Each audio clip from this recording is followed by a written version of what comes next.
तो वो गहन अहंकार चाहिए। गहन माने गहरा। गहरा अहंकार है जहाँ, वहाँ तो आत्मा है। अहंकार ये कह ही दे कि मुझे बाहर आना है तकलीफ से, बिल्कुल एक बार प्रण करके तो काम हो जाएगा। वो ये नहीं कहता ना, कहता मलहम लगा दो, पट्टी बांध दो, सुला दो, नशा दे दो, बढ़िया खाना मिल जाए थोड़ा। वो ये थोड़ी कहता है कि नाश हो जाए, अंत हो जाए इस पीड़ा का। ये वो कहता कहाँ है? खुद को बुद्धू बना लेता है बस। यही प्रेम है। जब इतना गहरा, तब शायद उसके प्रति प्रेम भी उतना गहरा आएगा जो इसीलिए प्रेम और मृत्यु बिल्कुल साथ साथ चलते हैं। जो जीवन है हमारा ये अप्रेम का है। जिस दिन प्रेम आएगा उस दिन मृत्यु शुरू हो जाएगी। किस मृत्यु की बात कर रहा हूँ समझ रहे हो ना? शारीरिक नहीं। तो इसीलिए फिर इतना तो संतों ने गाया है कि इश्क और मौत साथ साथ नहीं चले तो इश्क कैसा? प्रेम जो तुम्हें तुम्हारे जैसा छोड़ दे वो प्रेम तो है ही नहीं। प्रेम का मतलब ही है कि आ गया तुम्हारी मौत का फरमान, और मौत का फरमान नहीं है, वो जिंदगी का सामान है। आधा किलो धनिया, 4 किलो लौकी, इससे जिंदगी चलती रहेगी। क्यों भाई? कुर्सी बिस्तर चौकी। तो फिर ये प्रेम नहीं है, ये तो ऐसे ही है। प्रेम बहुत कातिल चीज होती है।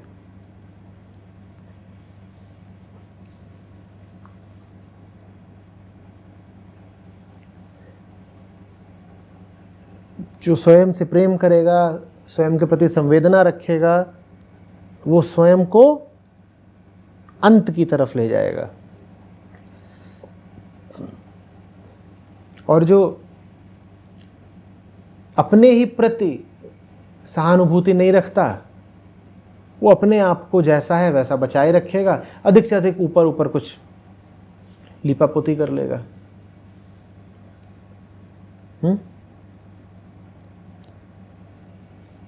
कि जैसे किसी को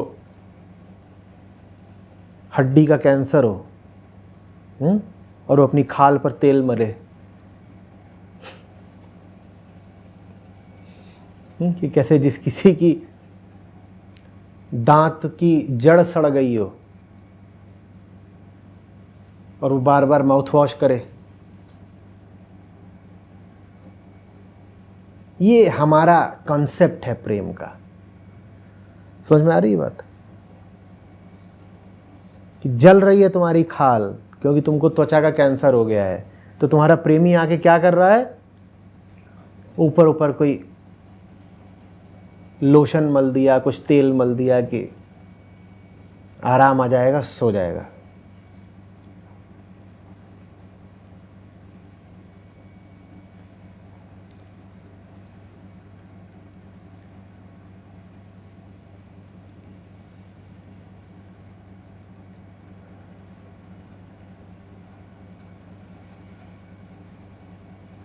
तुम इसीलिए कह सकते हो, कहने का एक तरीका हो सकता है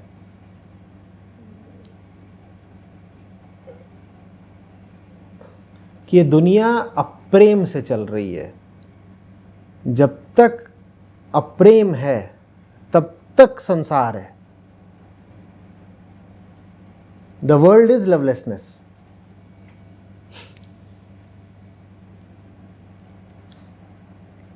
संसार वो बीमारी है जो प्रेम की कमी से पैदा होती है।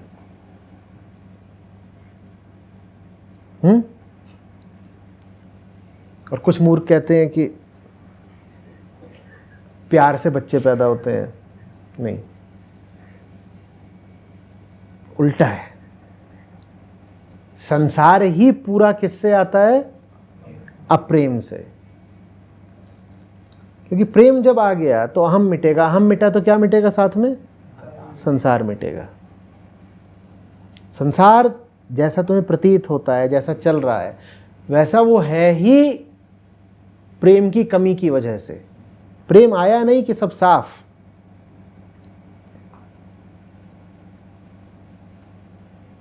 थोड़ा सा एक कॉन्ट्राडिक्शन प्रतीत हो रहा है कि जैसे अगर प्रेम है तो संसार चला जाएगा, पर साथ में अगर किसी कोई तकलीफ मतलब किसी कोई दूसरा दुख में है तो वो संसार में ही है। तो क्या मतलब वो दुखी जो प्राणी है संसार में वो भी दिखने बंद हो जाएंगे? अगर नहीं, दिखने नहीं बंद हो जाएंगे। देखिए, एक आदमी दुखी है तो उसके संसार का क्या नाम है? दुख। संसार चला जाएगा माने क्या चला जाएगा? आप थोड़ा सा अच्छे से याद करिए, जब आप बहुत बहुत बीमार थे तब ये दीवार भी कैसी थी? यह आपके दुख का हिस्सा थी। एकदम उस जगह पर पहुंच जाइए जब आप बहुत बीमार पड़े हैं। जब आप बहुत बीमार पड़े हैं तो आपका बिस्तर, ये दीवारें, ये रोशनियाँ, पंखे, आसपास के लोगों की शक्लें, सब हिस्सा होती हैं आपके दुख का। पूरा संसार ही क्या होता है फिर आपके लिए? दुख मात्र। तो संसार के जाने का मतलब दुख चला गया। आप कहेंगे दीवार तो वही है। देखिए, बात आपके अनुभव की है। वैज्ञानिक प्रयोग की बात नहीं है कि आप कहें कि देखो दीवार में अभी भी वही केमिकल है और वही पेंट है। उस दीवार का आपका जो पूरा अनुभव था वो पहले दुख का था, और आपका वो अनुभव बिल्कुल बदल गया। और आपकी सारी परेशानी क्या है? ऑब्जेक्टिव या सब्जेक्टिव? आपके अनुभव में आपकी परेशानी है ना। आपकी परेशानी ये है कि आपको दुख अनुभव हो रहा है। वो अनुभव बदल जाएगा तो संसार गया ना। फिर दीवार भले ही वही हो, पर उस दीवार का आपको जो अनुभव होता था वो पूरी तरह बदल गया। तो क्या हमें ये कहना शोभा देता है कि दीवार वही है?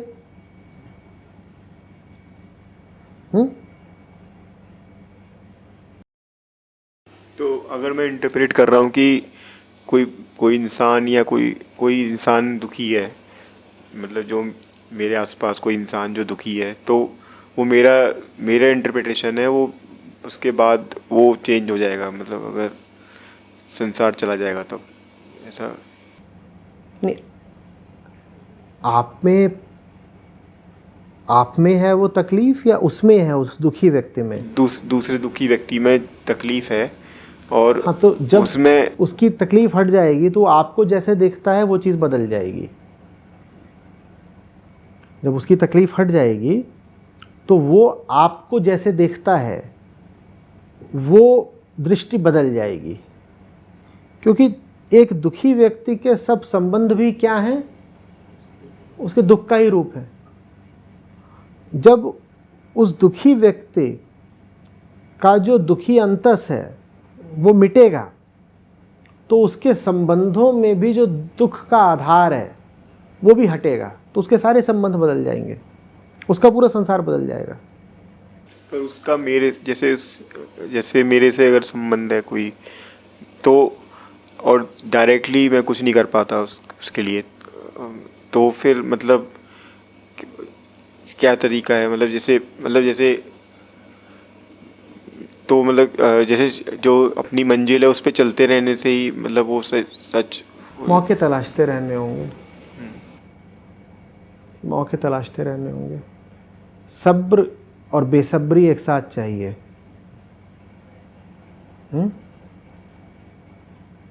जैसे कोई अच्छा खिलाड़ी होता है ना, वो बहुत सब्र से खड़ा होता है कि कब एक मौका मिले जब वो अपनी बेसब्री को पूरी अभिव्यक्ति दे सके। छक्का मारना है आपको, पर उस अपनी बेसब्री को आप दबा के रखते हो सब्र के नीचे, और सब्र करते रहते हो और अचानक मौका मिला नहीं कि अपनी बेसब्री का विस्फोट कर देते हो। वो गेंद गई सीधे 90 मीटर। बात समझ में आ रही है? तो सब्र रखिए और मौका मिलते ही छक्का मार दीजिए। लेकिन जहां मौका नहीं मिल रहा है वहां बल्ला मत घुमाइएगा। सब कुछ अपने ऊपर नहीं लेना चाहिए।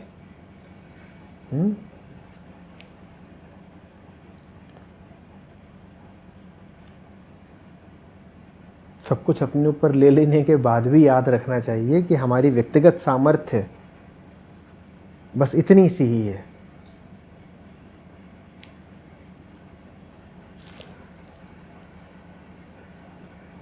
बहुत दफ़े ऐसा होता है कि आपने अगर अपनी ओर से पूरा प्रयास किया है तो आपका वो प्रयास और कई बड़ी ताकतों को सक्रिय कर देता है, आपसे ज़्यादा बड़ी ताकतों को।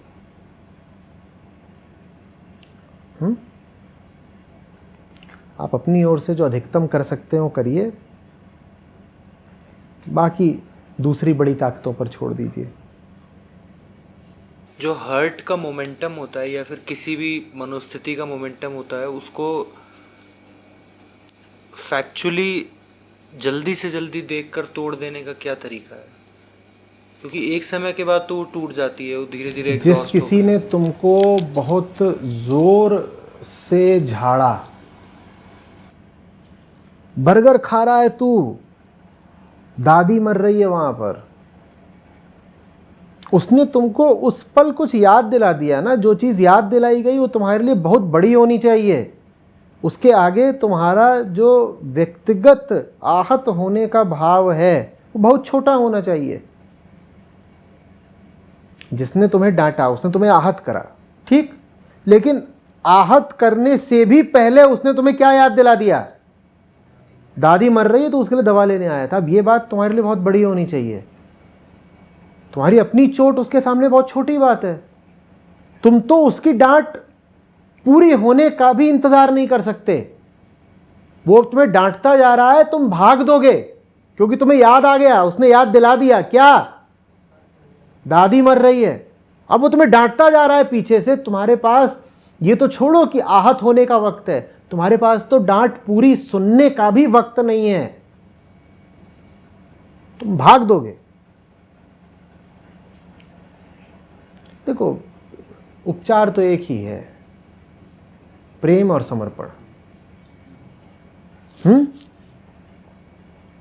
प्रेम और समर्पण नहीं है तो चोट भी खाओगे और बौराओगे भी।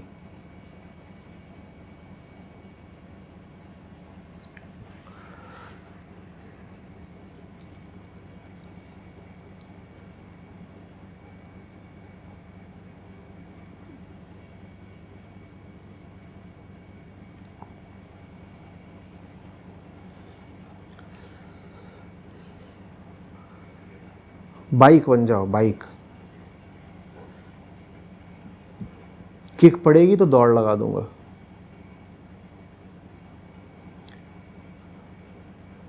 किक पड़ना माने लात पड़ना ही तो होता है। बाइक ये थोड़ी कर सकती किक मार दी, हाय हाय हाय हाय मुझे लात मार दी। वैसे किक मारते हो तो क्या करती है? वो दौड़ लगा देती है। ऐसे हो जाओ कि किक तुम्हें इसलिए मारी गई है कि तुम दौड़ लगाओ, इससे नहीं मारी गई कि वहीं खड़े होकर के आंसू बहाने लगो।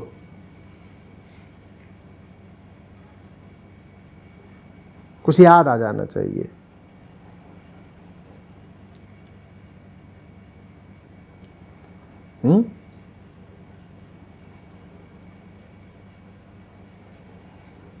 संसार तभी आता है जब अप्रेम होता है। तो मेरी अभी किसी से बात हो रही थी, वो एंटी डायलिज्म के सपोर्ट करते हैं कि, तो मुझे बार बार इस बात को कह रहे थे कि आध्यात्मिक होने की ज़रूरत क्या है। मैं इस पूरे मूवमेंट को, मतलब काफ़ी, आई थिंक बैंगलोर में कोई चलाते हैं ऐसे मूवमेंट, मतलब वो इस बात से सहमत ही नहीं थे कि आध्यात्मिक होने की ज़रूरत क्या है। ये तो सवाल ही बहुत बाद का है। पहले सवाल होना चाहिए अध्यात्म है क्या, फंडामेंटल्स फर्स्ट। असल में अध्यात्म का नाम इतना ख़राब हो गया है कि तुमने कहा नहीं कि अध्यात्म की उनके मन में छवि आ गई होगी, वाइब्रेशंस और जंतर मंतर, जादू टोना चमत्कार। अध्यात्म का रिश्ता इन चीज़ों से जुड़ गया है ना। और वो अपनी तरफ से बहुत सीधी सादी बात कर रहे हैं कि क्या ज़रूरत है आबादी बढ़ाने की। तो कह रहे हैं इतनी सीधी सी बात है मेरी, जो बिल्कुल तार्किक है और सही है, कि भैया बच्चे इतने ना पैदा करो। तुम उसमें बीच में अब ये वाइब्रेशन और फ्रीक्वेंसी और एनर्जी ये सब क्यों घुसेड़ रहे हो? तो ये दिक्कत हो रही है बातचीत में। अध्यात्म का नाम बहुत ख़राब कर दिया गया है। तुम इस माहौल में हो इसलिए तुम जानते हो कि अध्यात्म का मतलब है सच्चाई की खोज, ईमानदारी, हाँ, अहंकार का विश्लेषण। ये बात हम समझते हैं ना कि अध्यात्म बड़ी शुद्ध परिभाषा रखता है। पर बाहर की जनता से अगर तुम बोलोगे कि तुम स्पिरिचुअल हो तो तुरंत तुमसे पूछेगा, अच्छा तो बताइए आपको किस किस तरीके के दैवीय अनुभव हुए हैं, अभी आपका कौन सा चक्र सक्रिय चल रहा है, आपके कौन से कान में घंटी बजती है, और आपको कलर सफ़ेद वाले दिखाई दे रहे हैं या गिरुए वाले।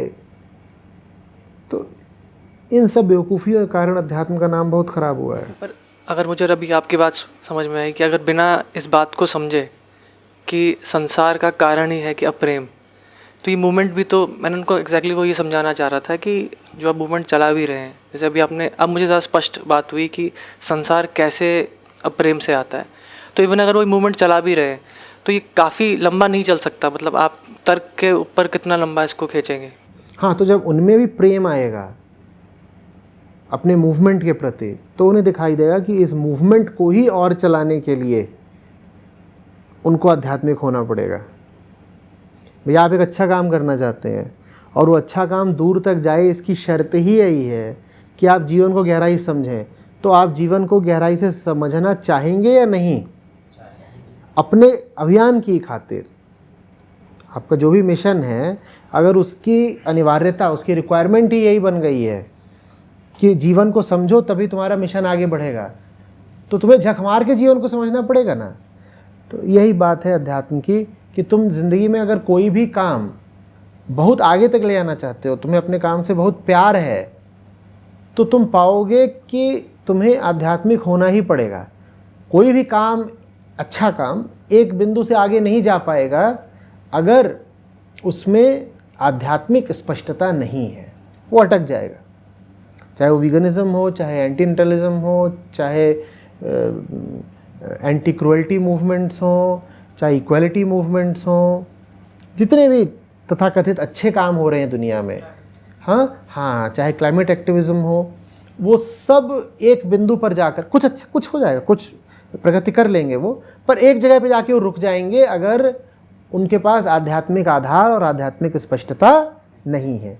ऐसे बिंदु पर क्या होगा? ऐसे बिंदु पर ये होगा कि जो असली एक्टिविस्ट होगा वो आध्यात्मिक हो जाएगा, उसे होना पड़ेगा।